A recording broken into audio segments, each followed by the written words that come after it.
Bonsoir, bonsoir. Shalom à tout le monde, shalom à toi sur la plateforme. Shalom, shalom. Merci d'être connecté. Nous démarrons notre live stream. Nous démarrons notre live stream en ce moment. Alors, nous sommes en train de décoller notre programme. Alors, pendant que nous sommes avec ce fond dont nous ne réclamons pas le droit, nous déclarons que tu peux maintenant partager ce live stream à quelqu'un, à un homme, à une femme. Partage s'il te plaît. Partage à ton entourage, partage un frère, une sœur au nom de Jésus.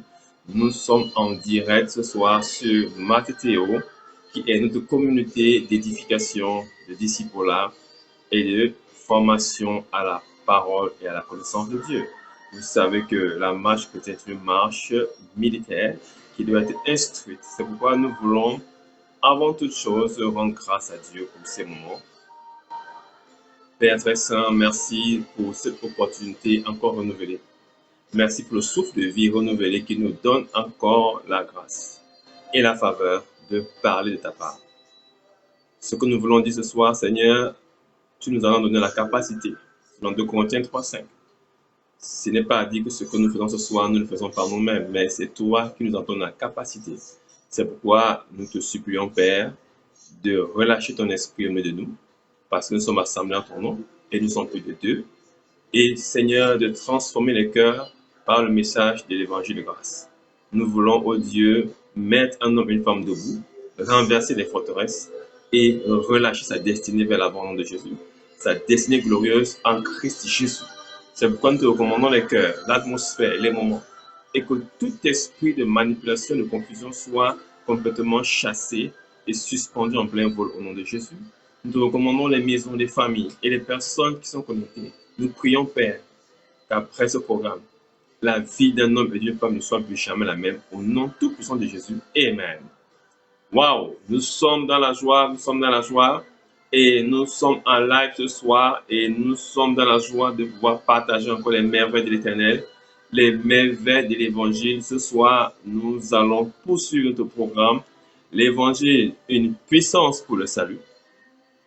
Et nous sommes dans notre 5e partie. Alléluia.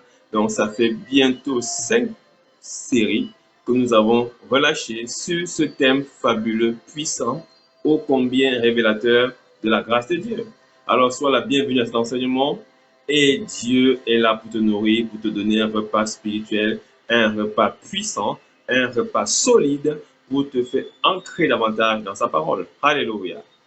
Alléluia. Alors, ce soir, dans notre programme, nous te demandons déjà de continuer à partager pendant que nous sommes là et que nous démarrons progressivement. Nous voulons alors toujours et toujours te rappeler notre vision, pourquoi nous sommes là. Nous sommes là par rapport à un mandat divin qui a été assigné dans notre cœur par le Seigneur. Ce mandat, c'est de faire des nations des disciples, selon l'expression qui porte le nom de cette vision, qui est Mathéo, qui est le terme grec du Matthieu 28, verset 19, qui nous enjoint et nous commande de faire des nations des disciples, de leur enseigner ce que Christ lui a enseigné à ses disciples qui ont transmis et témoigné de génération en génération. Alléluia. Christ a annoncé, les apôtres ont témoigné de ce qu'ils avaient entendu. Et nous, aujourd'hui, nous continuons à annoncer ce message, à le témoigner auprès des frères et sœurs selon la grâce qui nous est impartie, afin que notre foi ne soit pas fondée sur nous, mais sur la puissance de Dieu, qui est notre Sauveur. Amen, amen. Alors, il faut savoir que notre vision se fonde sur l'équipement du disciple, afin qu'il sache qui il est en Jésus, ce qu'il peut faire en Jésus et ce que Jésus peut faire à travers lui. C'est très important de comprendre cela. Cette vision est le moteur de notre marche spirituelle et c'est elle que nous poursuivons jusqu'à ce que le Seigneur nous rappelle. Nous voulons que cette vision soit relâchée sur la surface de la terre afin que des disciples soient formés pour pouvoir former encore d'autres disciples. Notre vision est de libérer les cœurs afin que le Seigneur soit complètement à donner à sa parole au nom de Jésus. Alléluia. Alors, ce soir, nous avons un thème passionnant, c'est l'évangile et le combat, ou alors l'évangile et la guerre. Alors, dans notre message ce soir, nous voulons circonscrire ce point, nous faisons une halte sur ce point, afin de préciser un certain nombre de choses. Vous savez, un prédicateur, un pasteur est un persuadeur, c'est un communicateur Et c'est une personne à qui Dieu donne les outils pour pouvoir exposer la lumière de sa vérité. Amen, amen. Et cette lumière peut être exposée, enrichie de la parole de Dieu, afin que cela ne se repose pas sur sa personne, mais sur la puissance de Dieu. Amen, amen. Et ce soir, nous allons parler d'un thème qui est extrêmement riche et extrêmement important. C'est la guerre. D'autres peuvent appeler la guerre spirituelle, le combat spirituel. Mais nous allons voir aujourd'hui l'évangile et la guerre. Non pas ce temps pour thématiser assez longuement, mais le temps que Dieu nous donne, nous allons nous efforcer de rentrer dans ce temps pour en parler. Shalom, shalom à tout le monde, shalom à toi qui est sur la plateforme. Sois béni et que la grâce abonde dans ta maison, dans ta vie. Écoute, une église qui ne cherche pas le Seigneur est une église qui se perd elle-même. Amen, amen. Qui se perd elle-même. Parce que le Seigneur est la base même de la parole de Dieu. Est la base même de la parole de Dieu. Et nous entendons rentrer dans un programme d'enseignement qui amène l'Église, c'est-à-dire les enfants de Dieu, à retrouver l'unité de la foi. L'unité de la foi est matérialisée par la parole elle-même, qui contient 66 livres, la Bible, qui s'appelait à l'origine Biblos, qui est le mot grec qui veut dire bibliothèque. Les livres, on l'appelait avant les livres, c'est avec le temps qu'on a dit la Bible, c'était Biblos, les livres, parce que c'était 66 livres. Et c'est juste 66 livres pourtant pour moi. Et ces 66 livres parlent tous de la même chose. C'est absolument divin et il n'y a que la puissance de Dieu qui peut faire cela. C'est-à-dire que depuis Genèse jusqu'à l'Apocalypse, des personnages qui ne se sont jamais rencontrés, parce que Jean n'a jamais vu Moïse, et Moïse n'a jamais rencontré Matthieu, et Marc n'a jamais vu Élisée, et Habakkuk n'a jamais vu Jonas. Amen, amen. Et Ésaïe n'a jamais vu Jérémie, et Zacharie n'a jamais vu Josué. Mais Josué, Zacharie, Jérémie, et toutes ces personnes parlent de la même chose. Leur message pointe dans une seule direction. C'est Jésus-Christ de Nazareth. C'est important de comprendre cela. Ça fixe ton regard et ça t'amène à réfléchir et à revoir la copie de ton message. Amen, amen. Ça te permet de recomprendre la vie spirituelle et de pouvoir te fixer et te ancrer définitivement dans la foi. Amen, amen. Parce que sans cette compréhension, nous avons une foi balbutiante, une foi questionnable et une foi douteuse. Amen, amen. Ce qui peut faire en sorte que des fois nous comprenons Dieu, des fois nous ne comprenons pas Dieu. Non, Dieu ne change pas. Il ne souffre d'aucune onde de variation. Amen, amen. Et il a dit dans Malachie 3:6, moi l'Éternel, je ne change pas. Dieu n'a pas changé. La Bible déclare qu'il est le même hier, aujourd'hui, éternellement. Il n'a pas changé. Amen, amen. Il est le même Dieu, mais qui se manifestant à des époques et à des saisons de façon assez différente. Amen, amen. Le nom de Jéhovah est Shaddai. C'est le même nom que Jéhovah est Shalom. C'est le nom de Jéhovah est Tchikenu. C'est le même Jéhovah est Elion. C'est le même nom Jésus-Christ Nazareth. Amen, amen. Mais selon ce qu'il a fait dans la vie des hommes et des femmes, un nom lui a été attribué. Le Dieu de paix, Shalom. Le Dieu de justice, Tchikenu. Alléluia. Le Dieu qui pouvoir gérer, c'est le même Dieu qui pouvoir. Mais selon la manifestation de sa grâce, alors les hommes lui ont donné un nom. Amen, amen. Mais dans la fin des temps, le mystère nous a été révélé que tous ces noms pointaient vers une seule personne et que cette personne est Jésus-Christ. C'est Jésus-Christ. Et c'est pourquoi, pour ton édification, tu dois toujours rechercher Jésus-Christ dans ton message. Le message qui ne pointe pas vers Jésus est un message qui te perd du temps. Amen, amen. Nous devons tous nous attacher à ce que nous avons entendu, dit Paul, afin que nous ne nous éloignions pas de la vérité. Nous ne devons pas nous éloigner de la vérité. Pourquoi? L'éloignement de la vérité se produit quand nous nous éloignons de celui qui est la source du message. Amen, amen. Si notre message pointe trop vers le prédicateur, en ce que oui, dans mes nuits de prière, je donne un exemple. Dieu, j'ai vu une grande vision, Dieu m'a parlé et Dieu m'a expliqué un certain nombre de choses. Je suis en train d'attirer ton attention et ta foi sur ma personne parce que je suis apparemment doté de capacités surnaturelles pour pouvoir voir des choses dans mes temps de prière. Cela va corrompre ta foi et dénaturer ta relation avec Christ. Mais le but de mon message, ce n'est pas de t'attirer vers moi, mais c'est de te diriger vers Jésus. C'est pourquoi je me fonde non pas sur la sagesse de ma parole, mais sur la démonstration d'esprit et de puissance. Amen, amen.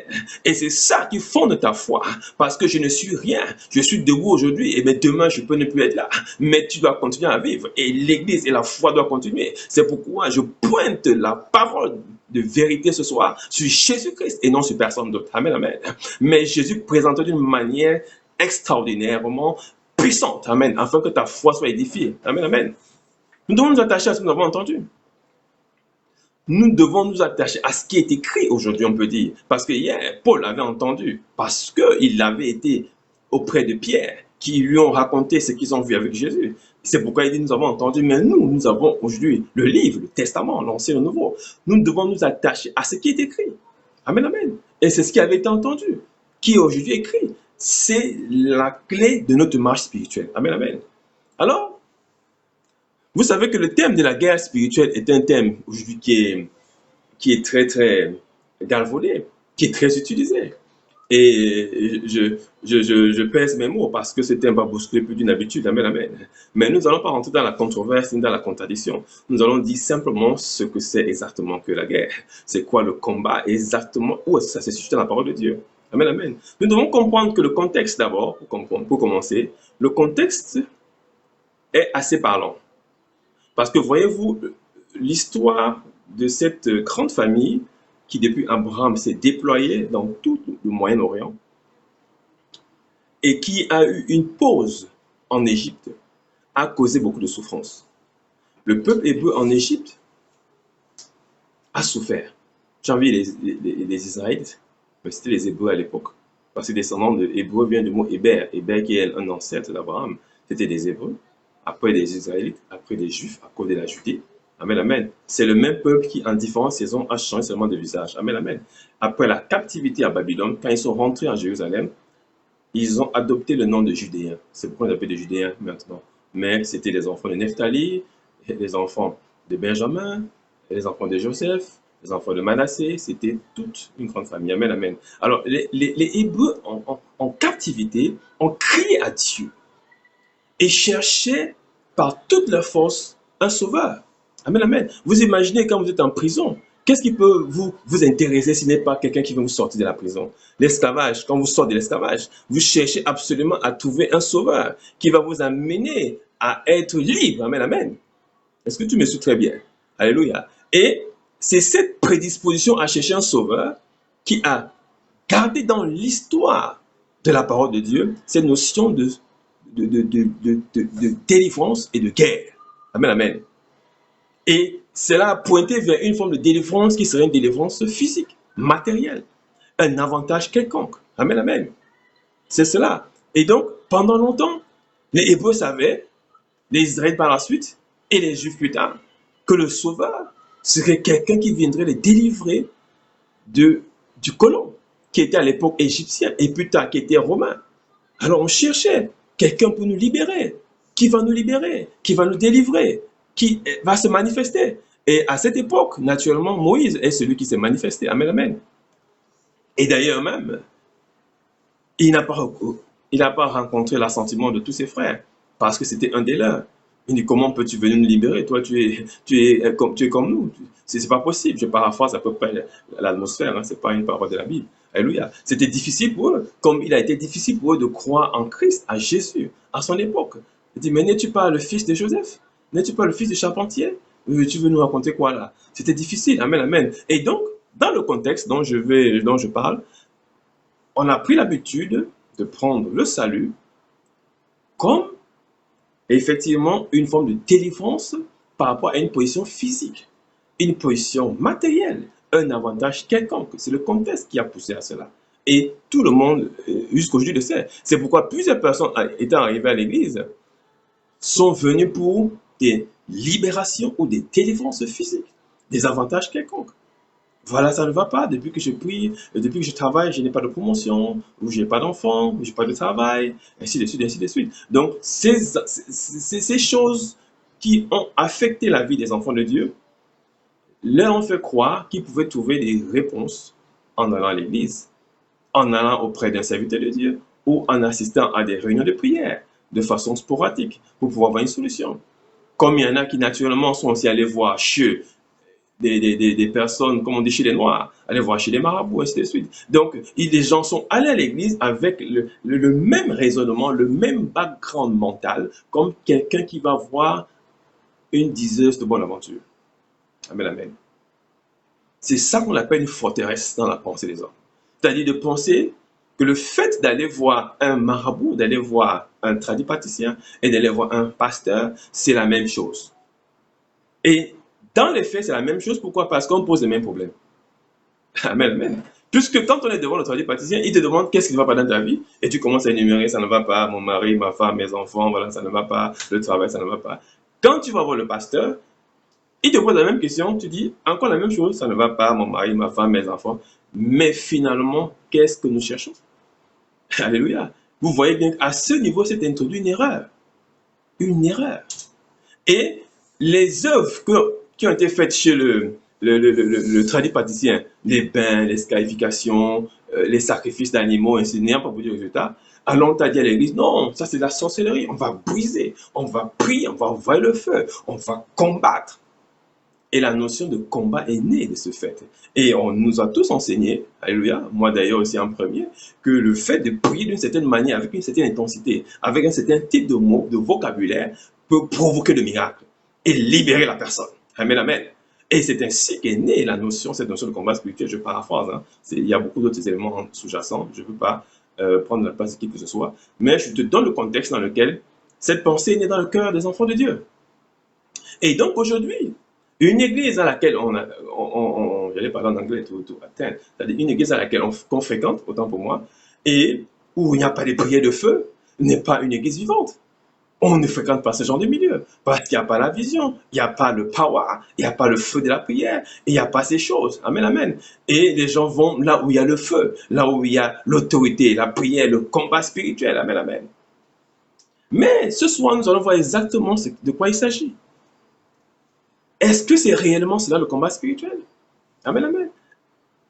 Et si c'était réellement le combat spirituel, pourquoi les choses ne bougent pas? Et pourquoi ça ne change pas? Parce qu'effectivement, de par notre constat, vous et moi, plusieurs personnes qui ont mené le combat spirituel n'ont pas bougé d'un iota. Amen, amen. N'ont pas bougé d'un iota. Et même quand des fois ça a bougé, au bout de quelques instants, ou quelques mois, ou quelques années, c'est revenu au même point de départ. Amen, amen. Et les choses, même parfois, sont empirées. Et c'est important de pouvoir fixer cela dans la foi, afin que nous ne régnions pas les œuvres de Christ, afin que nous ne maudissions pas le Saint-Esprit, afin que nous ne tournions pas dos à Dieu, afin que nous n'annulions pas toute notre compréhension et notre foi. Amen, amen. Afin que nous ne tombions pas dans la rigidité, la froideur de l'incrédulité et du doute. Amen, amen. Et c'est ce qui nous guette. Et c'est pourquoi une mauvaise instruction est équivalente d'une mauvaise foi. Parce que quand tu as reçu un mauvais enseignement, tu es exactement même pire que celui qui n'a jamais reçu l'enseignement. Alléluia. C'est-à-dire que tu n'as jamais rien reçu. Parce que l'enseignement que tu as reçu est faux et il te mènera certainement à la perte. Amen, amen. C'est important de comprendre cela afin de pouvoir fixer. Donc le contexte est très parlant. Amen, amen. Vous avez vu également, à un moment donné dans l'histoire de la nation israélite, ils ont demandé à avoir un roi. Parce que dans leur pensée, dans leur imaginaire, dans leur croyance, ils savaient qu'un roi était capable de les sauver, de les protéger. Alors que Dieu avait mis des sacrificateurs et des juges. Et c'est ainsi que Saül avait été élu à ce poste. Alléluia. Et malheureusement, ça n'a pas donné ce qu'ils attendaient. David plus tard est arrivé, Salomon aussi est arrivé plus tard. Et après Salomon, ça a été l'hécatombe. La nation a été divisée en deux à cause du roi qui avait été appelé. C'est pour dire que ce n'est pas toujours une grande armée qui délivre la nation. Amen, amen. Ce n'est pas toujours un grand combat qui rend ministère ou qui te rend service. Amen, amen. Nous allons comprendre exactement pourquoi est-ce que ça n'a pas marché comme il fallait. Alors, après avoir vu le contexte, nous allons voir un verset biblique que tu connais certainement. Amen, amen. Et je vais le lire avec toi. C'est un verset biblique que tout le monde récite en général. Et tout le monde le connaît. C'est le verset de base. C'est 2 Corinthiens 10, 3. Amen. 2 Corinthiens 10, 3, qui est le verset de base, qui dit, si nous marchons dans la chair, à partir 2 Corinthiens 10, autant pour moi, oui, à partir du verset 3 à 5, si nous marchons dans la chair, nous ne combattons pas selon la chair. Paul commence à fixer les choses à ce niveau. Il dit, car les armes avec lesquelles nous combattons ne sont pas charnelles, N'oubliez pas que Paul est en train de parler à une nation grecque, parce qu'il est à Corinthe. La colonisation grecque est déjà passée par là. C'est des gens qui sont hellénisés, donc qui comprennent un langage de guerre, parce qu'ils savent ce que c'est que la guerre. C'est pourquoi ils utilisent ce langage de combat et de charnel et de armes, parce qu'ils comprennent bien ce qu'il veut dire. Et ils utilisent ces mots pour pouvoir fixer leur regard sur un point particulier qu'il va aborder vers la fin.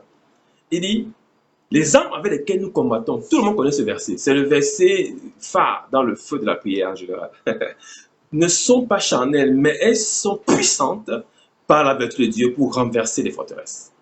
Nous renversons les raisonnements. Et toute hauteur qui s'élève contre la connaissance de Dieu, nous amenons toute pensée captive à l'obéissance de Christ. Vous voyez? Il précise que les armes avec lesquelles ils combattent ne sont pas charnelles, mais elles sont puissantes par la vertu de Dieu, elles sont spirituelles. Deuxièmement, il donne ce que ces armes font. Il dit, premièrement, ces armes renversent les raisonnements. Deuxièmement, et toute hauteur qui s'élève face à la connaissance de Dieu, et elle amène toute pensée, il dit bien toute pensée captive à l'obéissance de Christ. Amen, amen. C'est très important de comprendre cela. Il amène toute pensée captive à l'obéissance de Christ. Mais on peut se poser la question, oui, mais tout ça c'est bien beau, mais à quel moment les démons tombent? À quel moment est-ce que les sorciers de ma famille sont pulvérisés? À quel moment est-ce que la tête du serpent que j'ai vu dans la nuit est coupée? À quel moment est-ce que le mari de nuit qui me suit, soi-disant, ne va plus me toucher? À quel moment tout ça, l'esprit de Mami Wata a fui? À quel moment est-ce que les sorciers ont pris feu? Je lis bien ça, mon frère Paul, mais je ne comprends pas. À quel moment je ne vois pas inscrit dessus le crocodile qui contrôle la famille? Je ne vois pas dessus écrit le python qui contrôle mes ancêtres depuis 15 générations. Je ne vois pas écrit dessus comment est-ce qu'on peut pulvériser l'esprit des eaux qui dérange les femmes et les hommes. C'est pas précisé, ce n'est pas clair. Donc, mais c'est pourquoi je rajoute que ces armes ne sont pas charnelles, mais elles sont puissantes par Dieu pour détruire les sorciers, pour briser Mami Wata, pour casser. Non, non, non, non, non, non, non. Ne rajoute rien à la parole de Dieu. Ne rajoutons rien à la parole de Dieu. Amen, amen. Le contexte dans lequel il précise son message est clair. Il a dit qu'il renverse les raisonnements et les hauteurs. Amen, amen. Et il rend captif toute pensée qui est désobéissante face à Christ. Amen, amen. Il fixe le point de combat quelque part. Bon, on va faire une petite pause, on va aller voir Moïse. Amen, amen. Alors, dans Exode 14, 13, vous pouvez lire ça plus tard, on voit la délivrance du peuple hébreu d'Égypte. Amen, amen. Après que Moïse soit arrivé, mandaté par Dieu, ayant choisi Aaron comme prophète, ayant manifesté des œuvres formidables, depuis le bâton qui s'est transformé en serpent, l'eau en sang, les mouches et quand sèche, les 10 plaies sont manifestées jusqu'au sang de l'agneau qui a été répandu sur les linteaux. Et le pharaon qui décida de libérer ce peuple maudit d'après lui, qui a apporté le malheur dans sa maison parce qu'il a perdu ses premiers fils. Même les premiers fils de ses moutons sont morts. Les premiers fils de ses serpents sont morts. Tous les premiers fils des animaux sont morts. Il dit, mais c'est quelle malédiction, sortez de chez moi. Et malgré cela, ils ont couru au devant, libérés, ayant ramassé l'or et tout ce qu'il y avait comme ustensile cher en or chez les Égyptiens.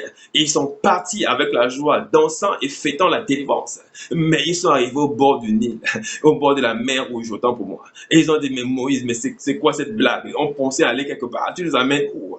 Nous savons que si nous passions par l'autre chemin, on avait 2 semaines pour arriver à Canaan. Mais quel est ce chemin que tu nous fais traverser? Moïse aussi dit, mais qui vous dit de douter? Regardez vous-même. Et Dieu dit, mais pourquoi tant de tumulte? Et regarde, pourquoi tant de tumulte? Pourquoi tant de tumulte? Qu'est-ce que tu as dans la main? J'ai le bâton. Et tends ton bâton vers la mer. Et ouvre-moi ce chemin pour que mes enfants traversent. Alléluia. Et Moïse étend la main sur la mer. La mer s'ouvre. Les flots se repoussent à gauche et à droite. Et les enfants de Dieu traversent à pied sec la mer. Écoute-moi, avec tout leur bétail, leurs femmes et leurs enfants. Écoute-moi très bien. Après avoir traversé la mer, arrivé dans le désert des Sinaï, ils ont fait un veau d'or. Je passe les détails. Ils ont commencé à maudire Dieu. Ils ont commencé à insulter Moïse. Ils ont commencé à douter.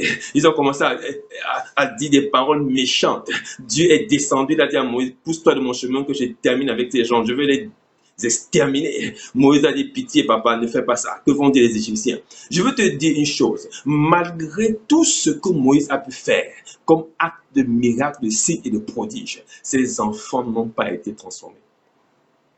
Ils n'ont rien compris. Amen, amen. Ils n'ont absolument rien compris. Arrivés dans le désert, ils avaient faim. Dieu a fait tomber la manne, l'écaille. Il a mis un rocher spirituel qui était Christ lui-même, qui les suivait partout. Je parle d'une pierre qui se déplaçait dans le désert. Il y avait une nuée qui les couvrait et qui leur donnait le chemin la journée, autant pour moi. Et une colonne de feu qui leur donnait la journée, le chemin la nuit. Écoutez-moi. Quand Dieu a appelé Moïse sur le mont Sinaï, il lui a donné le modèle du tabernacle dans lequel il voulait habiter au milieu d'eux. Parce qu'il leur avait promis que vous serez mon peuple et j'habiterai au milieu de vous. Et Dieu a fait ce tabernacle qui était un modèle céleste. Il a dit à Moïse, prends soin de faire selon le modèle qui t'a été montré. Et Moïse est descendu à ordonner la construction de ce tabernacle. Vous voyez ça dans Exode chapitre 25, 26, 27, 28. Et ce tabernacle étant construit, alors il y avait la Shekinah qui est descendue au lieu très saint et qui était une lumière qui brillait de jour comme de nuit. Et cette Shekinah devait se déplacer à un moment donné, c'est-à-dire c'est Dieu qui se déplaçait lui-même.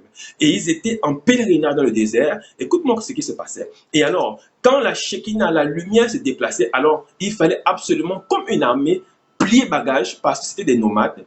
Ils vivaient dans des tentes, plier les bagages, plier les tentes, plier les affaires et suivre la nuit. Et la nuit pouvait marcher pendant des jours et des nuits. Et la journée, la colonne de la nuit était une colonne de lumière qui les guidait comme un grand nuage. Et le soir, cette nuit était comme une colonne de feu qui les guidait. Et quand la colonne s'arrêtait, on posait les campements et on s'asseyait. C'était extraordinaire. Extraordinaire. Je ne sais pas si tu vois ce que je veux dire. Il n'y avait ni courant ni électricité. Écoute-moi, dans le désert, il faisait chaud, mais ils avaient froid.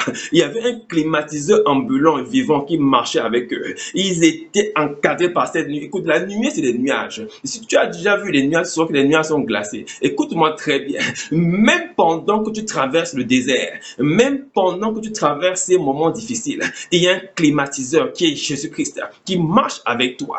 Tu ne souffres pas comme ceux qui n'ont pas Jésus devaient souffrir. Tu ne traverses pas comme ceux qui n'ont pas Jésus devaient traverser. Tu traverses comme un prince et comme un roi. Écoute-moi très bien. David, fuyant devant Saül, écoute, il mangeait même dans le temple. Il était servi comme un roi et pourtant il était en fuite. Je dis, ta situation n'est pas une situation comme toutes les autres parce que tu es un prince et tu es une princesse. C'est pourquoi je déclare au nom de Jésus, tous les poursuivants de ton âme qui t'ont suivi jusqu'à ce soir sont renversés instamment au nom de Jésus.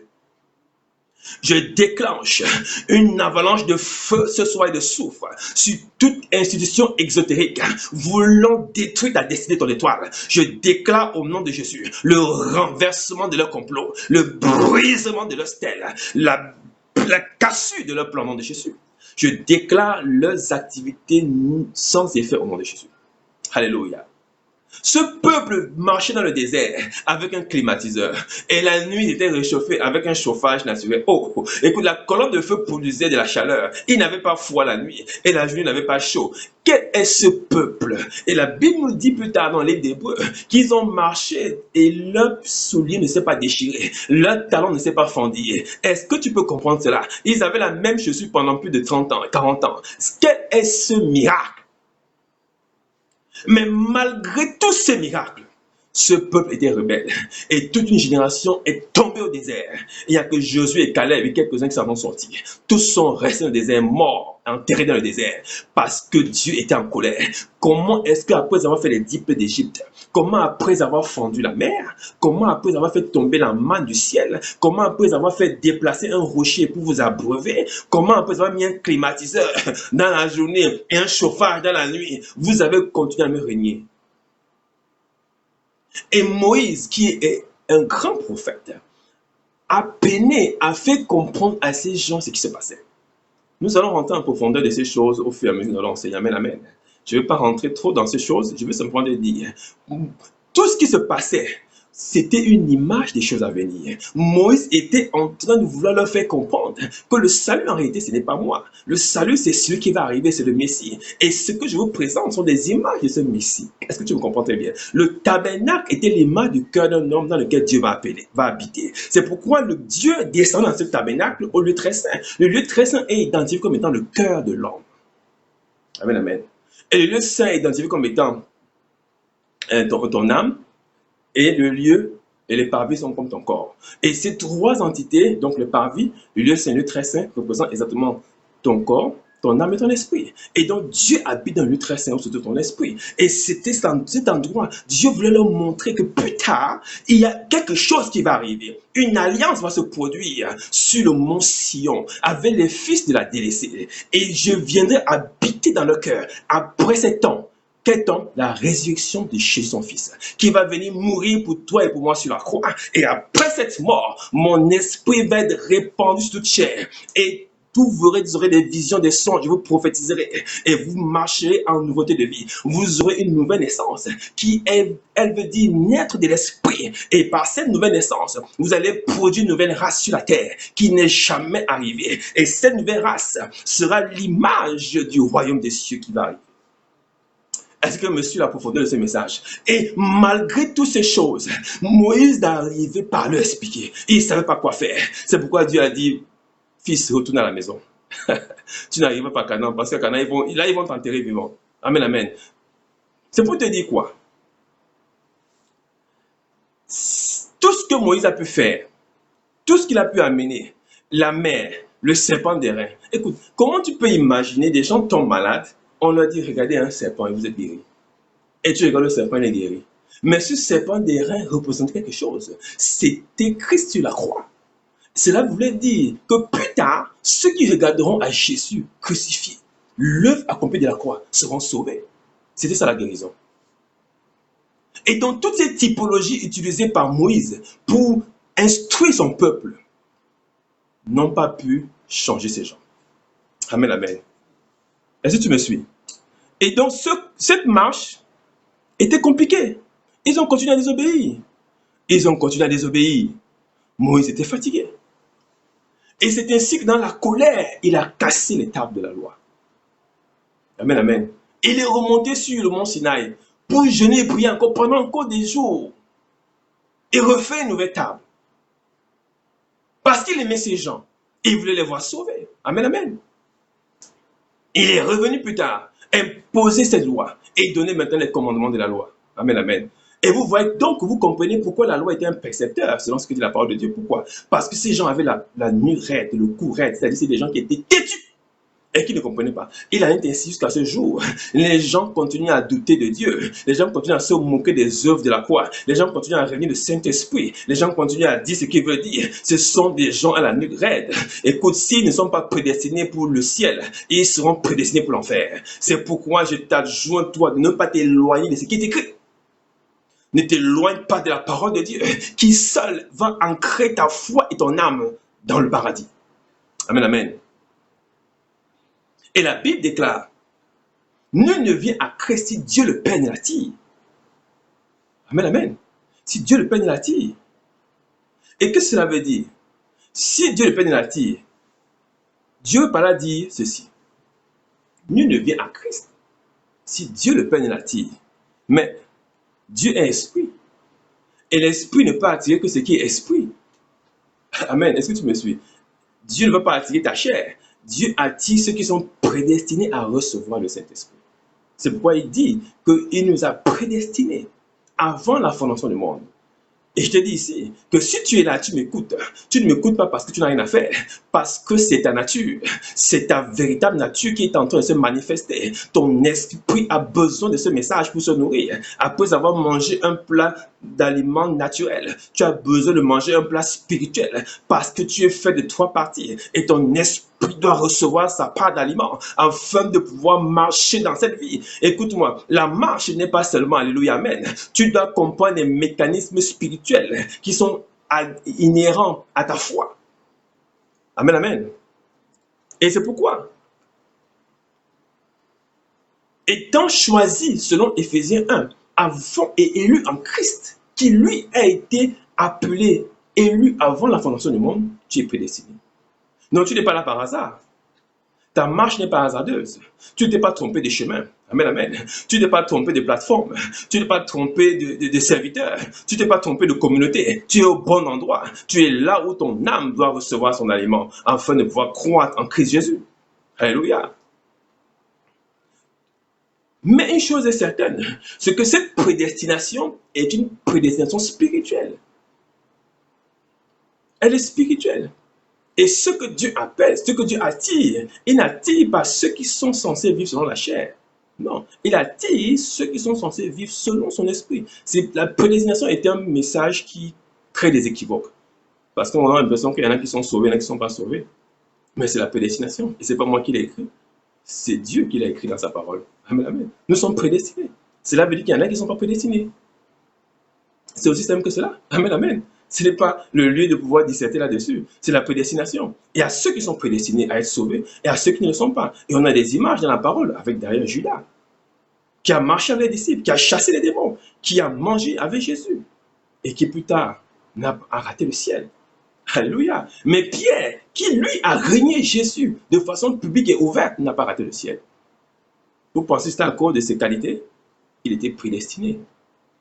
Il était prédestiné. Gloire soit rendue à Dieu que toi et moi sommes prédestinés au salut. Alléluia. C'est une grâce. Ça ne vient pas de nous, ça vient de la foi en Christ Jésus qui est un don de Dieu. Dieu nous a fait grâce de cette prédestination. Et c'est pourquoi il nous a appelés et nous a justifiés par son sang sur la croix. Et dans peu de temps, nous allons être rachetés. C'est ça qu'on appelle la rédemption. C'est-à-dire notre corps va recevoir l'incorruptibilité. La Bible déclare que l'incorruptible va couvrir le corruptible. C'est-à-dire que la mort va être complètement engloutie. Et nous allons monter aussi avec des corps glorieux en Christ Jésus. Et nous régnerons avec lui parce qu'il a dit, là où je vais m'asseoir, tu vas t'asseoir avec moi. Je parle à un homme et une femme. Là où Christ est assis, ta place est déjà choisie. Là où Christ est assis à droite de son Père, toi aussi tu as ta place à côté de Jésus. Tu ne manqueras pas ta place au nom de Jésus. Ta prédestination va être validée par la grâce de Dieu sur ta vie au nom de Jésus. Tu es de ceux qui surmonteront avec le Père. Je le déclare sur ta vie au nom de Jésus. C'est pourquoi je viens pourfendre tout esprit d'incrédulité qui veut semer le doute dans ton cœur.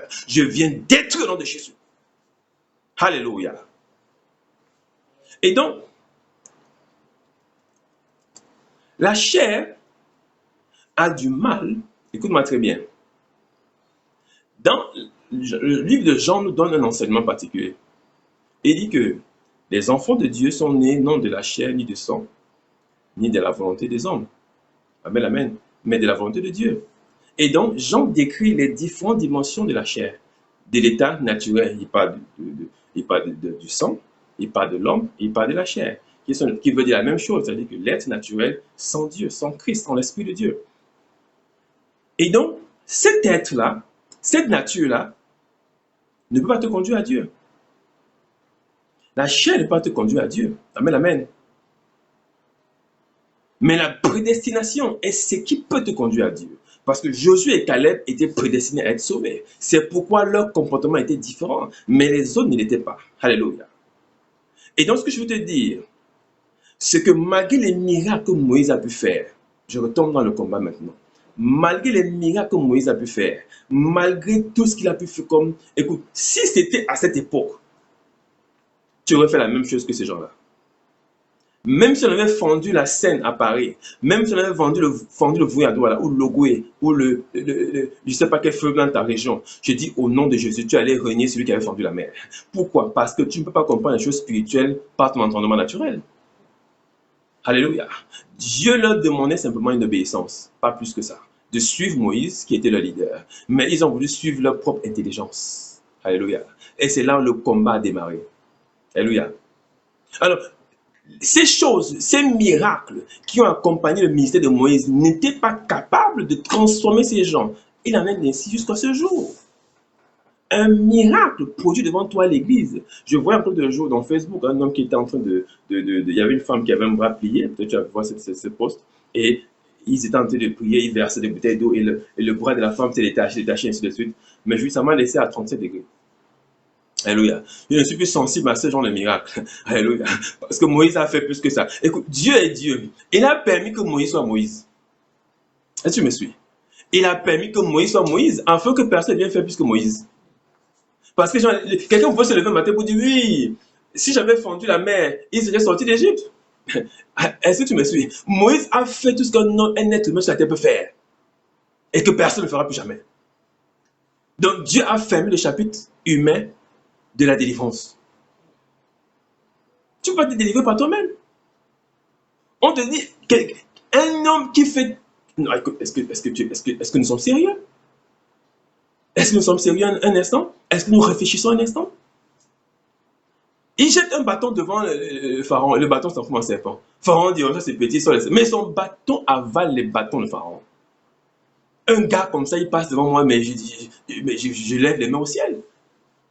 Est-ce que tu me suis? Un monsieur de cette envergure, mais écoute, je fais ma maison, je le suis.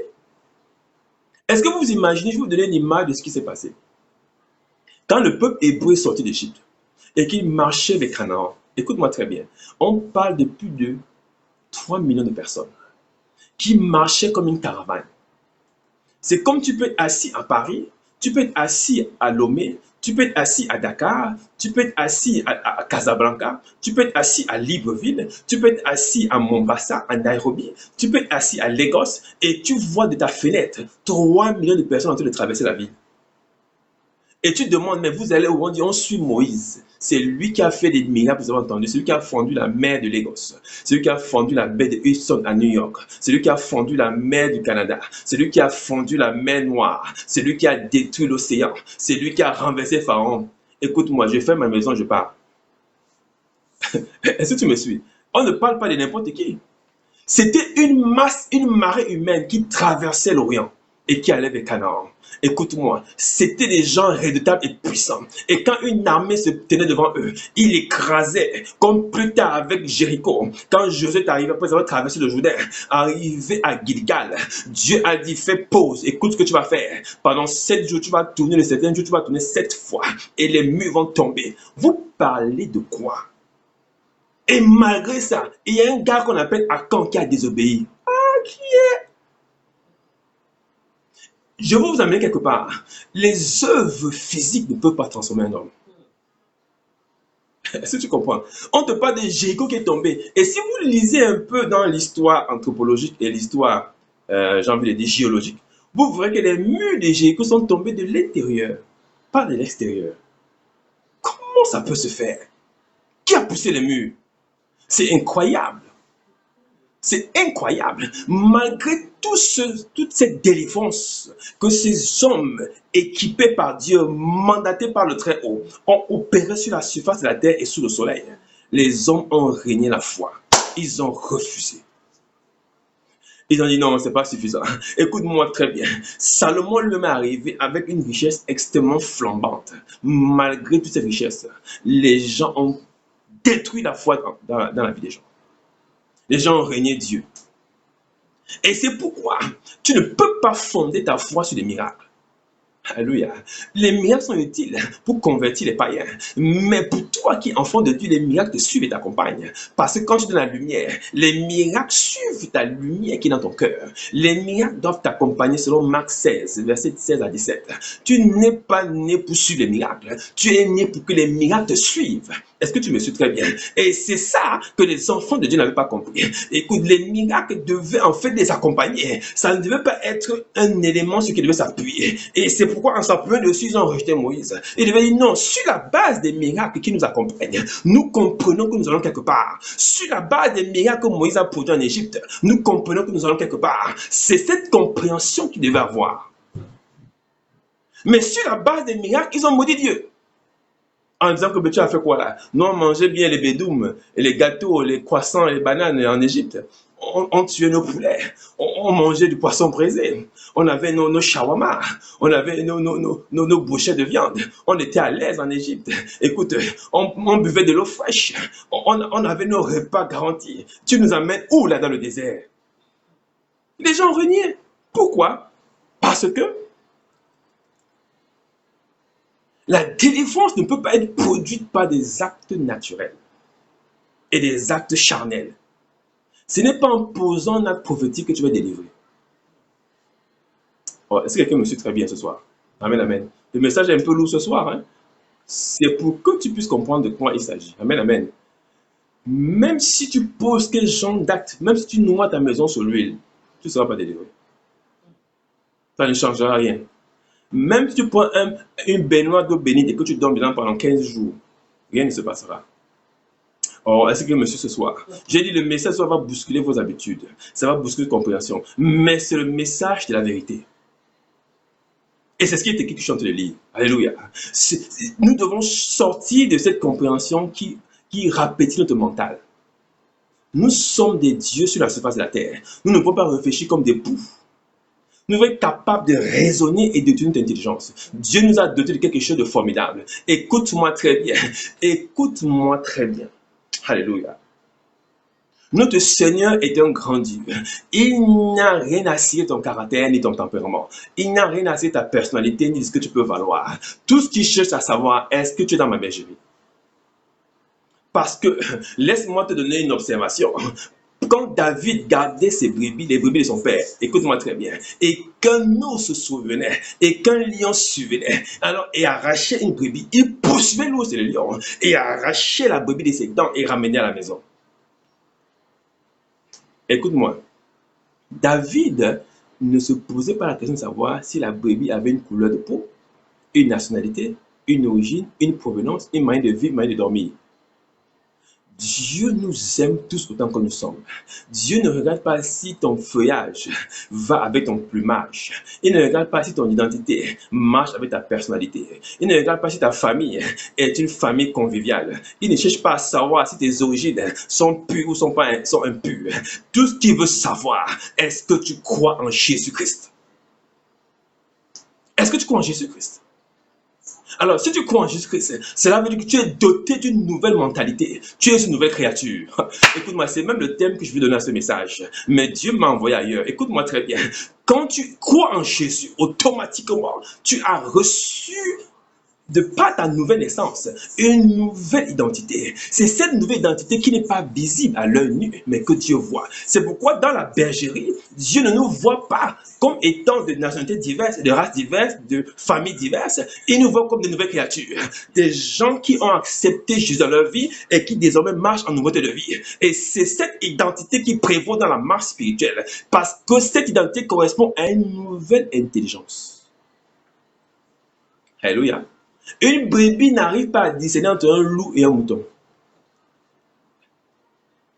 Amen, amen. Et si tu vois souvent des enfants sur des dessins animés à la maison où on montre comment le loup vient cogner à la porte et il suffit qu'il masque un peu ses pattes comme les pattes d'un mouton ou je sais pas, d'une chèvre et il peut rentrer dans la bergerie. Pourquoi? Parce que la brebis n'a pas la capacité de discerner.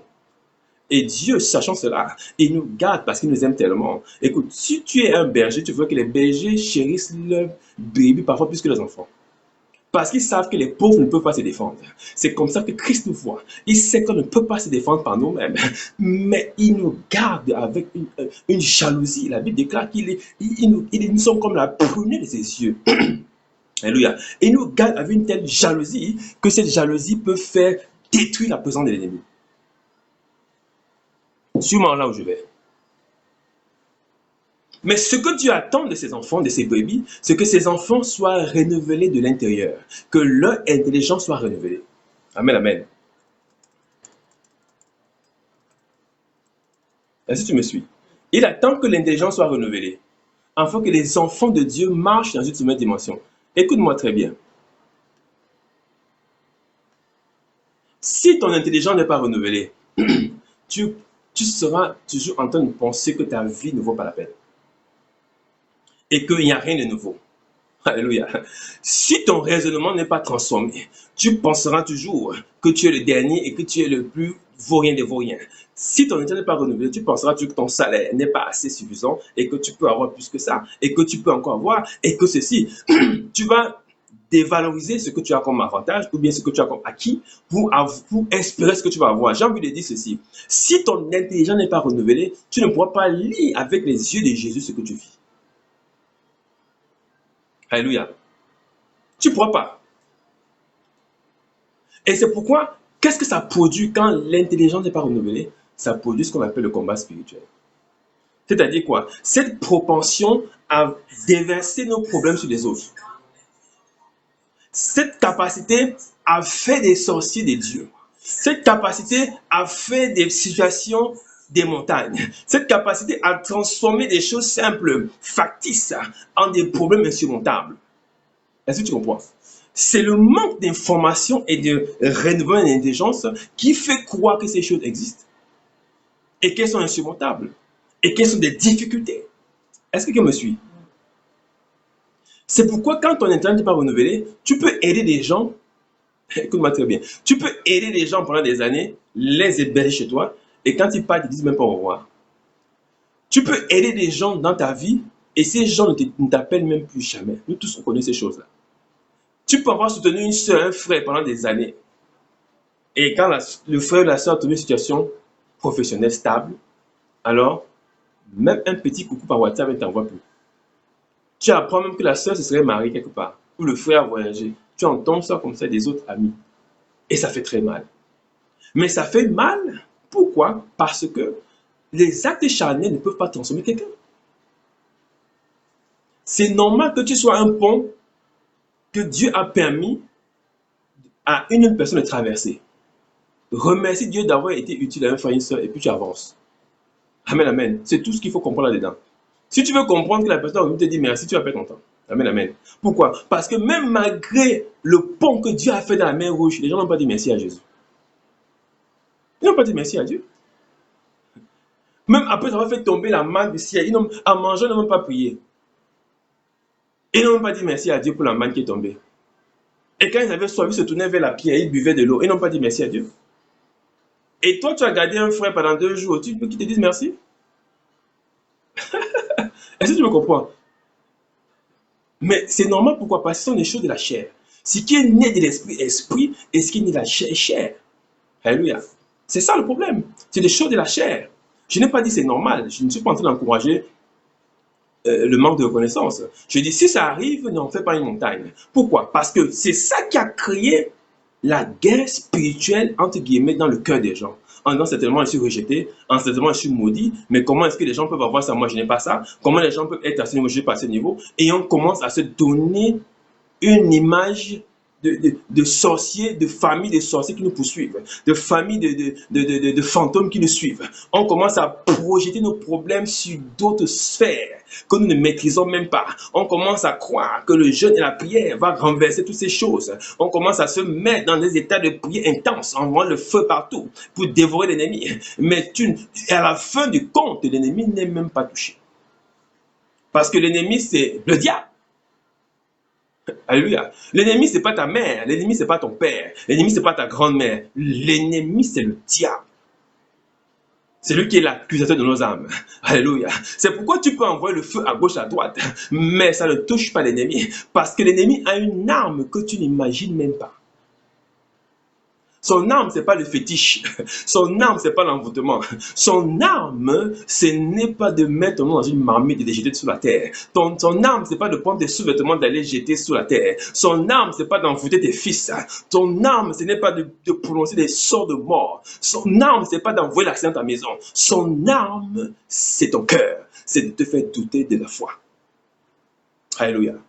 Est-ce que tu comprends? L'arme de l'ennemi est une arme qui est tellement cachée que les gens ne voient pas. Les gens voient simplement la sorcellerie. Ils voient simplement les blocages. Et ils se trompent de sorciers. Ils laissent le général. Ils vont attaquer le sergent, le caporal. Je dis au nom de Jésus, je prie ce soir que ton intelligence s'ouvre et que tu comprennes ces choses. Alléluia.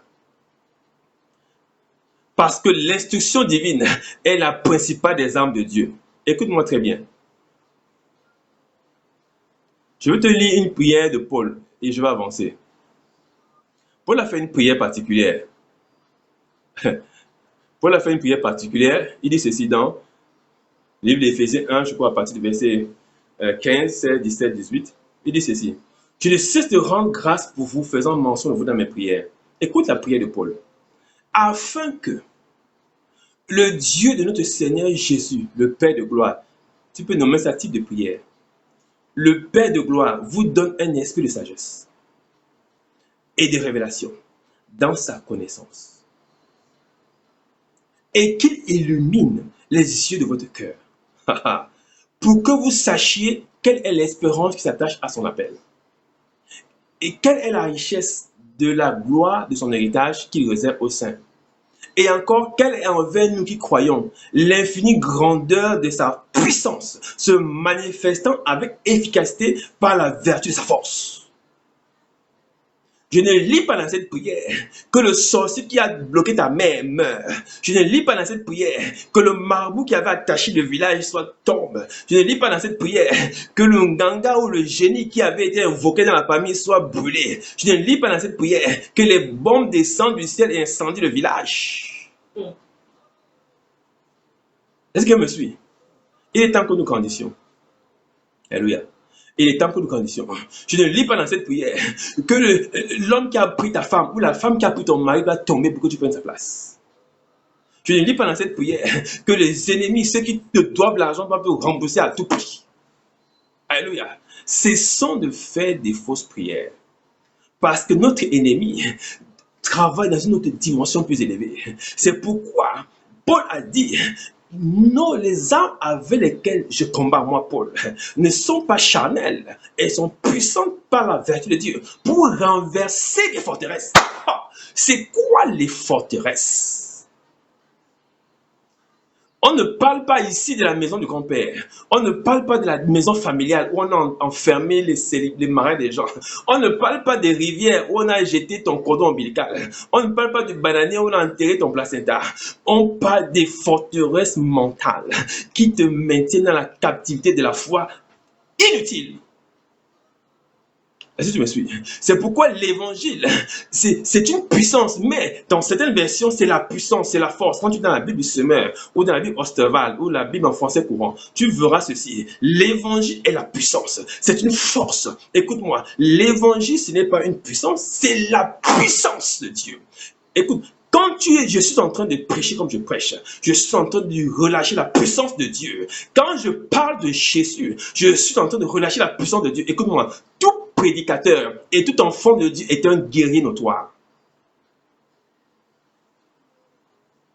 La guerre spirituelle, c'est de se lever et de dire merci à Jésus. La guerre spirituelle, c'est de rentrer le soir et de dire merci à Jésus. La guerre spirituelle, c'est de prier avant de manger ton repas. La guerre spirituelle, c'est ta foi. Dès lors que tu te positionnes de l'autre côté de la rive, tu es en guerre contre l'ennemi. Écoute-moi, la guerre spirituelle, c'est pas d'envoyer le feu. La guerre spirituelle, c'est l'évangile. Écoute-moi très bien. L'évangile est une guerre dont les armes sont les mots. Les paroles que je relâche en ce moment sont des bombes dans le camp des ennemis. C'est pourquoi ils ont pris l'image d'une épée à double tranchant concernant la parole. Parce que c'est la parole de guerre. C'est une parole de feu. La Bible déclare dans Isaïe, je crois, 9,4, que le Seigneur m'a donné une langue acérée pour soutenir ceux qui ont le cœur frustré et abattu. Parce que la puissance de la parole, quand elle est relâchée dans ta vie, aucun esprit n'est invisible devant elle. Elle sépare âme et esprit. Elle va dans le domaine où l'âme et l'esprit se mélangent. Elle dit, toi qui n'es pas né de l'esprit, libère cet enfant au nom de Jésus. Toi qui n'es pas né de l'esprit, sors de la vie de cette femme au nom de Jésus. Elle dit, toi qu'on appelle maladie incurable, VIH, toi qui es venu te lier au lymphocyte C4, au système de défense du corps de ma soeur, de mon frère, tu sors au nom de Jésus. Toi qu'on appelle cancer, toi qu'on appelle prostate et prostatite, toi qu'on appelle kyste myome fibrome, la parole de Dieu que je relâche va te rencontrer dans ton lieu d'habitation et te demander ton visa, ton droit d'existence dans le corps de cette seule ce frère et t'intimer l'ordre immédiat de libérer ce local parce que ce corps, contrairement à ce que tu sais, est le temple de Dieu. Ne sais-tu pas que ton corps est le temple de Dieu? Ne peut y habiter autre chose que Dieu. Écoute-moi, le cancer n'est pas un Dieu. Écoute-moi, les maladies ne sont pas des dieux. La situation par laquelle tu passes n'est pas un Dieu. Nous pouvons et nous devons lui parler de la part de Dieu. Parce que quand nous étions des enfants, nous parlions comme des enfants. Devenus adultes, nous parlons comme des grands. Je déclare sur ta vie ce soir, toute situation qui veut confondre ta foi, qui veut confondre tes pensées, est renversé à ton avantage dans le nom de Jésus. Dans le nom de Jésus. Prêcher l'évangile, c'est déclarer la guerre. Chaque fois que je prends le micro pour parler comme je parle, et chaque fois que tu t'assois peu que ce que je dis, nous sommes en guerre, toi et moi. Alléluia. Ce n'est pas en allant la nuit, en voyant le feu sur tous les toits des maisons que nous sommes en train de faire la guerre spirituelle. La guerre spirituelle n'est pas un mot biblique. Alléluia. Mais la Bible parle de guerre. Les armes avec lesquelles nous combattons ne sont pas charnelles, mais puissantes pour renverser les forteresses. Notre message s'adresse au cerveau. Comment des gens qui ont bu de l'eau d'un rocher, des gens qui mangent la manne et les cailles tombant du ciel, peuvent régner Dieu? C'est là qu'ils ont un problème dans la tête. Est-ce que tu me suis? Ils ont un problème dans la tête. C'est pourquoi David a pris les 5 pierres et la principale de l'angle qui était Jésus a frappé la tête de Goliath. Le problème, c'était la tête. Le problème, c'était pas le corps de Goliath. Le problème, c'était pas les jarrets de Goliath. Le problème, c'était pas l'orteil ou les fesses de Goliath. Le problème, c'est la tête de Goliath. C'est-à-dire le système mental de l'ennemi qui veut t'assujettir. Je dis, l'ennemi a le même plan. Il est venu dire à Ève, est-ce que tu es sûr que Dieu a dit cela? Ma soeur, tu es sûr que Dieu a dit cela? Il a mis des suggestions mentales dans ton esprit pour renverser ta foi. C'est pourquoi nous aussi, nous avons une arme puissante par la vertu de Dieu qu'on appelle l'évangile pour renverser les forteresses et les hauteurs qui se lèvent face à la connaissance de Dieu. Qui t'a dit que si tu es la dernière de ta famille, tu ne peux pas te marier? Qui a dit qu'on ne balaie pas la nuit? Qui a dit que les enfants de ce village ne vont pas travailler? Qui a écrit dans ta famille que personne ne sera ministre de la République? Qui a déclaré que personne ne bâtira une maison? Qui a dit que c'est l'argent qui te donne la prospérité matérielle? Qui t'a dit que pour construire une entreprise, il faut avoir un capital? Qui t'a dit que c'est l'argent qui est la solution de toutes choses? Écoute-moi très bien. Ces forteresses mentales t'empêchent d'avoir la foi. Parce que chaque fois que tu veux monter dans ta foi, tu es limité par ce que tu connais. Écoute-moi, c'est le manque d'information qui crée le doute et l'incrédulité. Je parle d'un Dieu qui a fendu la mer. Écoute-moi, si tu peux te représenter la mer rouge qui existe jusqu'à ce jour, comment elle a été fendue et ouverte de part et d'autre, tu peux comprendre que là où tu es, ta prospérité, écoute-moi très bien, ton avancement, écoute-moi très bien, ton élévation, écoute-moi très bien, ton élection ne dépend pas des critères humains. Ils ne dépendent pas de ton niveau d'instruction académique. Ils ne dépendent pas de tes relations familiales. Ils ne dépendent même pas de ta circonscription géographique. Ils dépendent du royaume des cieux. Je veux t'amener à booster ta foi et à renverser les hauteurs qui veut te faire voir comme un enfant qui guette par la barrière du voisin.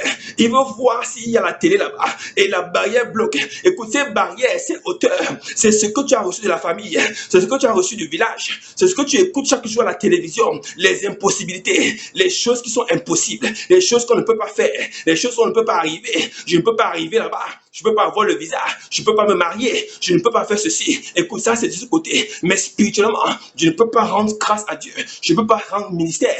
Je ne peux pas prier et avoir des songes, des visions. Je ne peux pas parler en langue. Je ne peux pas avoir des dons de guérison. Je ne peux pas me lever et servir mon Dieu. Écoute-moi, mon cœur ne peut pas être illuminé. Je ne peux pas avoir la capacité de mobiliser le ciel en ma faveur.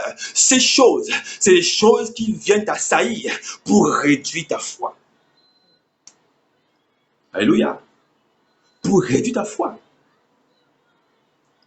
Et donc, dans Éphésiens 1, verset 16 à 21, Paul rend grâce et fait ses prières.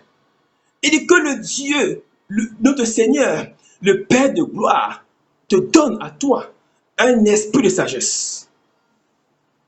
À quoi ça va te servir l'esprit de sagesse? Ça va te servir à discerner, à régler des problèmes, à pouvoir répondre aux choses avec intelligence et dignité, à sortir des compromissions, alléluia, à comprendre le message de l'évangile, à vivre en nouveauté de vie, à marcher dans l'amour. Alléluia. Quand tu as la sagesse, tu comprends le message de l'amour et tu aimes tes frères comme Christ nous a aimé sur la croix. Il a dit, Père, pardonne-le car ils ne savent pas ce qu'ils font. À cause de l'amour, la sagesse de Dieu. La sagesse te donne la capacité de pouvoir comprendre des choses mystérieuses qui ont été cachées aux hommes mais révélées aux enfants de Dieu. Il dit, afin que tu comprennes la richesse et la gloire de son héritage, et que nous avons un héritage, notre espérance, qui est certaine. Si elle tarde, elle s'accomplira certainement, dit Habakkuk. C'est notre rédemption à venir, c'est notre rachat à venir. Le premier-né des morts, c'est Jésus, qui nous montre le chemin à venir. Nous tous, nous serons sauvés de la même manière. Et dans peu de temps, et dans un peu de temps, nous le regardons tel qu'il est et nous verrons tel qu'il est. Alléluia. L'insuffisance d'information est ce qui réduit la foi des enfants de Dieu et les amène à mettre leur foi sur des principes charnels. Nous ne devons plus prier de cette manière. Alléluia. Ces forteresses sont d'autant plus entretenues que notre vécu paraît des fois difficile. Et comme exactement le disaient les tradipraticiens, quand tu vas les voir, puisqu'ils sont charnels, ils parlent aussi un langage charnel. Ah, d'après ce que je vois, les génies me montrent que c'est ton grand-père, c'est ta mère, c'est ton... Ce qui est cher est cher. Ce qui est né de la chair est cher. Un tradipraticien ou un marabout ou un diseur de bonne aventure ou un diseur de temple, je ne sais pas, ne peut que dire ce que sa chair peut lui révéler. Il ne peut pas dire plus que cela. Il va utiliser un langage charnel pour parler des choses charnelles. Ah oui, il paraîtrait qu'il y a 3 générations, ton grand-père avait fait ceci et c'est pourquoi effectivement la famille est bloquée.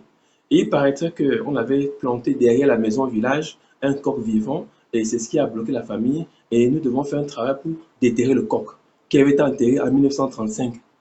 À qui est? C'était de quel côté du village, monsieur le pâtissier? Et il paraîtrait qu'il y avait eu une panthère, c'était le totem de la famille, et puis la panthère là, quand elle existait, elle avait détruit le père qui était allé chasser, et depuis il y a une malédiction qui est tombée dans la famille, parce qu'on ne veut pas tuer le grand-père. Voilà, voilà, et ainsi de suite. Il emploie un langage charnel pour expliquer choses charnelles.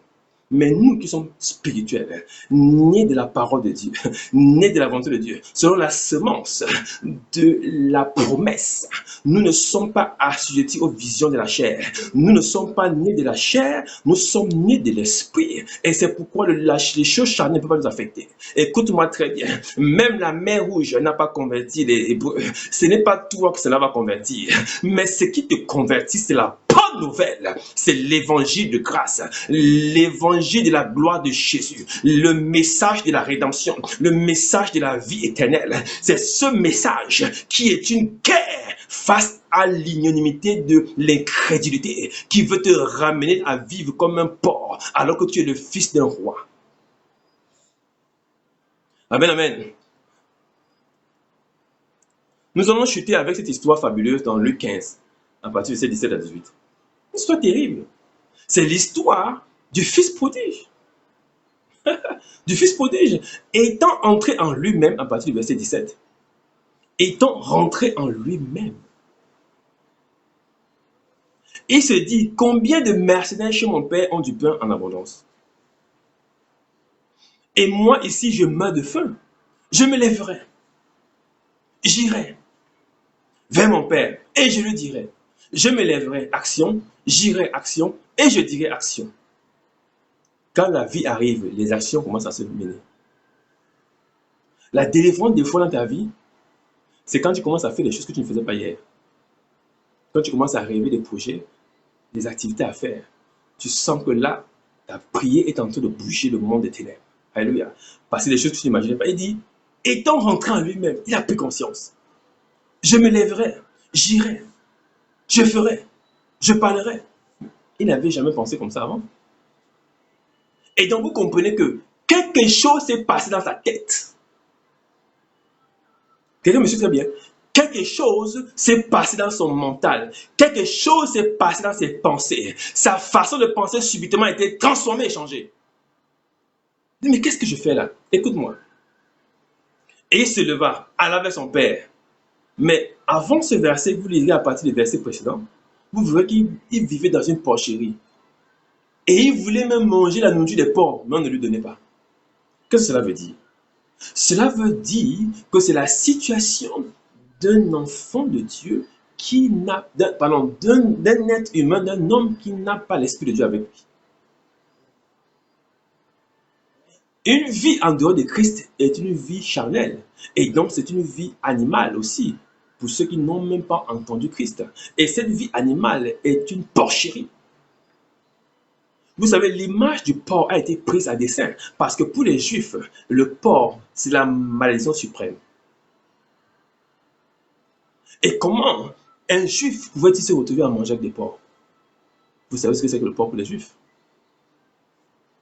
Et donc, ce verset biblique voulait décrire l'état de déchéance mentale de celui qui n'a pas Jésus dans sa vie. Et donc, à ce niveau-là, il faut envoyer le feu où? À ce niveau, il faut réveiller son esprit. Amen, amen. À ce niveau, il faut réveiller sa façon de penser. À ce niveau, il faut se révolter de l'intérieur. C'est pourquoi il a dit, il est rentré en lui-même, c'est-à-dire il a pris conscience. Et il a dit, mais non, j'irai chez mon père. Parce qu'ici, je ne mange pas bien, mais chez mon père, les employés, les ouvriers, les boys, les ménagers mangent mieux que moi ici. Alléluia.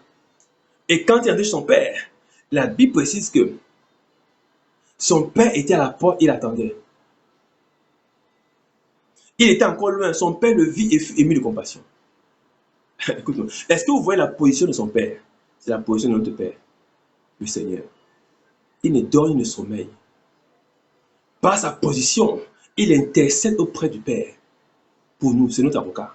Et par son intercession, ceux qui sont prédestinés écoutent sa voix et retournent à la maison.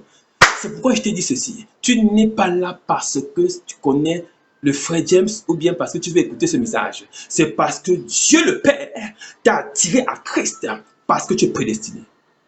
Ne prends pas ces choses à la légère. Ne regarde pas la couleur de mon nez ou la couleur de ma barbe. Ne regarde pas la couleur de ton téléphone. Tu n'es pas là par hasard. Apprenons à apprécier les choses spirituelles d'abord. Les choses spirituelles sont ce qui vont prédestiner et prédominer dans notre vie après la mort. C'est important de comprendre ces choses. Sortons de la naturalisation de notre comportement spirituel. Rentrons dans l'expérience spirituelle de notre vie. Tu n'es pas là par hasard. Le Père est à la porte. Écoute, la position du Père est la position qu'il a fait rentrer en lui-même. Écoute-moi très bien. Même si ton fils est en train de faillir, même si ta soeur est en train de faillir, même si ton mari, ta femme est en train de faillir, quiconque dans ton entourage est en train de faillir, tiens-toi à la brèche et continue à parler. Dans peu de temps, tu verras cette personne revenir. C'est la position du Père qui a déterminé le retour du Fils. Nous avons un Père qui ne dort pas. Il est là, il attend. Il dit, ah, mon fils qui est là-bas à Singapour. Je vois mon fils à Jakarta. Je vois mon fils à Paris. Je vois mon fils qui est à Libreville. Je vois mon fils à Brazzaville. Je vois mon fils. Il a dit au Satan, no, as-tu vu mon serviteur Job? Ça veut dire que Dieu le voyait. Dieu te voit là où tu es. Il te voit là où tu es assise. Il sait ce qu'il va faire avec toi. Il te voit, il est content. Il est heureux. Il dit, est-ce que tu as vu ma fille qui est là-bas? Est-ce que tu as vu mon fils qui est là-bas? Il te regarde et par sa position, laisse-moi te dire que tes pensées sont entretenues par l'évangile. Par ta position d'écoute en ce moment, tu es en train de rentrer dans ta bénédiction. Parce que celui qui est béni, ce n'est pas celui qui a reçu un avantage matériel. Écoute-moi très bien. Celui qui est béni, c'est celui qui a reçu l'évangile. Donc le fait de recevoir l'évangile, de l'écouter, d'entendre, c'est ce qui fait que tu es une femme bénie, tu es un homme béni. Et cet évangile maintenant à son tour va faire son boulot, c'est-à-dire renverser les forteresses. Écoute-moi, réduire les hauteurs qui se lèvent face à la connaissance du Dieu vivant. Écoute-moi, tu me rendre captive toute pensée de désobéissance à Jésus-Christ. Écoute-moi, la forteresse va venir dans ta vie, renverser cette foi inutile qui avait pensé que la maladie pouvait avoir raison de toi.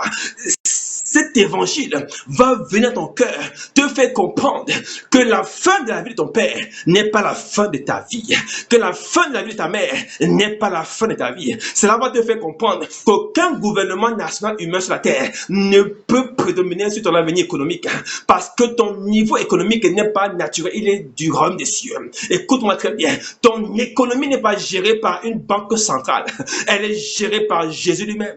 Tu ne peux pas vivre avec une mentalité humaine étant du royaume des cieux.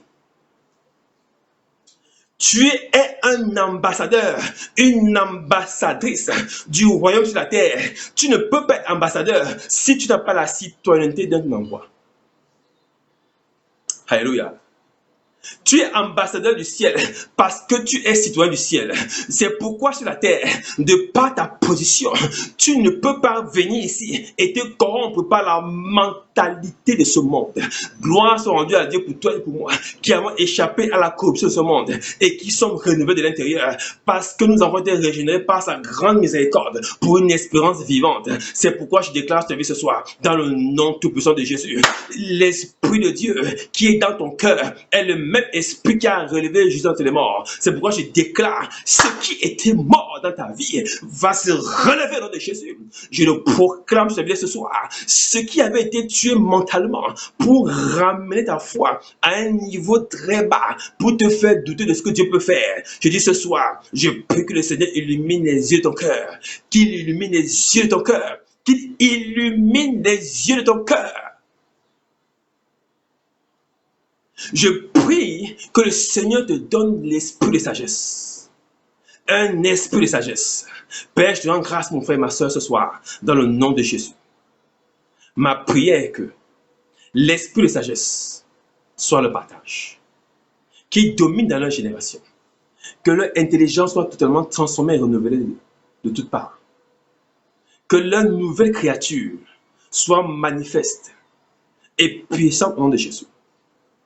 Que la guerre dans laquelle ils sont à cause de l'évangile, parce qu'ils parlent de ta part, soit toujours à leur avantage de Jésus.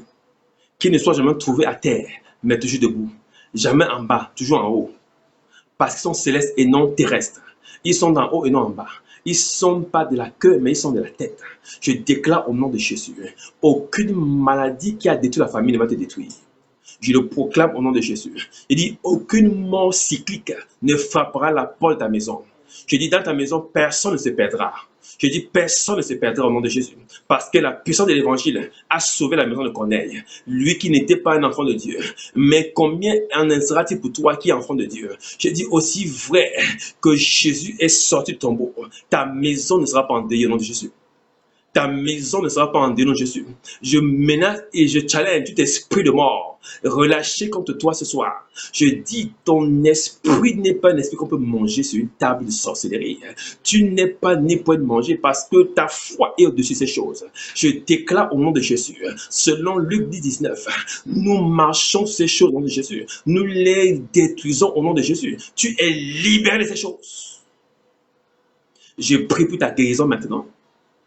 Tout ce qui avait assailli tes entrailles, tout ce qui avait envahi ton appareil digestif, tout ce qui t'avait empêché de respirer ces derniers jours, je déclare le relâchement au nom de Jésus. Et toute impureté qui avait corrompu ton sang, corrompu tes veines, tes artères, corrompu ton intelligence, toute impureté est complètement déracinée au nom de Jésus. Tu reçois la grâce et la délivrance au nom de Jésus. Je prie pour ta tête. Tout ce qui est venu bloquer ta tête, avec l'oubli, avec la fatigue nerveuse, l'irritabilité, la colère exponentielle et toute forme de nervosité. Je dis, cette influence n'est pas de Dieu.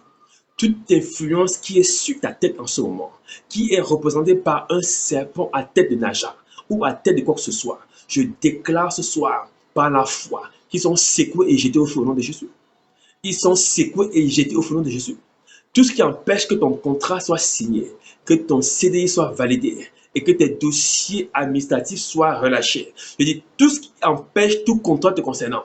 Je dis ce soir, tout esprit assis dessus, manifesté par l'ennemi, pour corrompre ton intelligence, pour corrompre ta foi, je déclare ce soir qu'il est vaincu au nom de Jésus. Il est vaincu au nom de Jésus. Il est vaincu au nom de Jésus. Seigneur, je te rends grâce pour la vie de mon frère et de ma soeur. J'ai prié pour l'intégrité totale de ton corps physique. Tes muscles, tes os, tes artères, rien ne sera brisé en Jésus. Ni toi ni tes enfants en Jésus. Je proclame la guérison totale de toute infirmité au niveau de la hanche, au niveau des genoux, au nom de Jésus. Reçois la grâce. Et toute maladie cardiovasculaire qui t'empêchait de réfléchir, qui t'empêchait de vivre naturellement parce que créant des palpitations à outrance, et cette maladie cardiovasculaire est renversée au nom de Jésus. Par la foi, je déclare ton cœur restauré. Ton cœur restauré. Ton cœur restauré. Au nom de Jésus. Seigneur, merci parce que le cycle de la mort a été brisé dans la vie de mon frère. Le cycle de la mort a été brisé. Je dis, le cycle de la mort a été brisé. La fin de l'année ne te verra plus pleurer au nom de Jésus. Personne ne sera enterré. Personne ne sera à la morgue. Tout le monde traversera l'année en bonne santé et dans la joie au nom de Jésus. Je le déclare sur ta famille. Le cycle de la mort et de la maladie est brisé au nom de Jésus. Tu es restauré parce que tu n'es pas n'importe qui. Tu as la guerre à l'intérieur de toi. C'est la parole de Dieu. Amen et amen et amen. Thank you, Jesus. Merci, Seigneur. Merci pour ces moments de grâce. Et je sais que tu as été béni. Je le sais et je le vois. Tu as été béni. Je rends grâce à Dieu. Merci pour les témoignages qui arrivent déjà de temps en temps. Merci pour ceux qui témoignent. Voilà, j'ai vu le témoignage de la sœur Guylaine. Que Dieu te bénisse. Que Dieu te bénisse. Après avoir reçu ce message, elle a été complètement bouleversée. Elle a commencé à vomir. Que Dieu te bénisse. Et vraiment, il y a des transformations qui sont produites dans sa vie. Que Dieu te transforme également. Reçois la grâce au nom de Jésus. Alors, n'oublie pas de soutenir Matétéo. Et nous sommes en train d'avancer vers quelque chose de grand et de puissant. La grâce de Dieu sur toi. Et ce message, je te conseille de le suivre et de le réécouter pour ton édification personnelle. Alléluia. Afin que tu puisses aussi instruire d'autres personnes et que tout le monde rentre dans l'unité de la foi qui est la vérité de l'évangile. Amen, amen. Alors, nous serons ensemble mardi prochain par la grâce de Dieu pour des moments intenses de prière. Alléluia. Nous nous acheminons vers la fin de l'année. Et la fin de l'année n'est pas un obstacle pour nous, ni un point de prière particulier. Nous savons que nous sommes du royaume des cieux. Et il n'y a pas de fin à nos royaumes des cieux. Alléluia. C'est pourquoi nous prions toujours sans cesse et nous rendons grâce à Dieu pour ses bienfaits. Alléluia. Alors, je prie que le Seigneur te garde, qu'il te protège, qu'il te bénisse. N'hésite pas à faire le recueil des prières en inbox. Je te répondrai instamment et je pourrai aussi prier pour toi. Alléluia. Et nous prions le Seigneur que dans peu de temps, nous puissions nous retrouver en présentiel également, tout en gardant ce programme en ligne. Nous savons que plusieurs personnes sont bénies au Gabon et au-delà du Gabon. Et que la grâce soit toujours dans votre vie, qu'elle abonde, elle abonde, elle abonde, elle abonde, au nom de Jésus. Alors, je vous aime de l'amour du Seigneur. Que Dieu vous garde et qu'il vous bénisse au nom de Jésus. Soyez prospères et n'oubliez pas, ce qui était réel hier ne sera pas réel demain. Shalom.